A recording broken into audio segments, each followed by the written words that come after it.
Happy fathers day అని స్టేటస్లు పెట్టడం కాదు, ఆ ఒక్కరోజు శాలువా కప్పి పూలదండ పెట్టి కాళ్ళ దగ్గర కాళ్ళు ముక్కించుకొని నాన్న చెంప మీద ముద్దు పెట్టడం కాదు.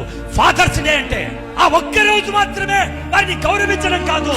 ఏ తల్లి అయితే నిన్ను కనిందో, ఏ తండ్రి అయితే నిన్ను చిన్నప్పటి నుండి పెంచి కోరు ముద్దలు తినిపించి నడక నేర్పించి అన్ని నేర్పించి ఈ రోజు నిన్ను పెంచి పెద్దోళ్ళు చేసి ఎంత గొప్పోళ్ళని చేసి తల్లిదండ్రులకు ముద్దన్నం పెట్టకుండా ఈరోజు పిల్లలు వచ్చారని, భార్యలు వచ్చారని, కొడుకులు పుట్టారని ఉద్యోగాలు సంపాదించి తల్లిదండ్రులకు ముసలులకు ముద్ద అన్నం పెట్టకుండా అనాథ శరణాల్లో వదిలిపెట్టుతున్నారు, రోడ్ల మీద బస్టాండ్లలో వదిలిపెడుతున్నారు. ఎక్కడికి పోవాలి వాళ్ళు? నీ తల్లి వృద్ధాప్య వయసులోనికి వచ్చిన తర్వాత, నీ తండ్రి మంచంలో పడిన తర్వాత, నీ తండ్రి ఏ విధంగా అయితే నీకు వెండి ప్లేట్లో అన్నప్రసన్నం చేయించాడో, నీ తండ్రి మంచంలో పడితే ఆ తండ్రిని కూడా నువ్వు అలాగే పోషించాలి.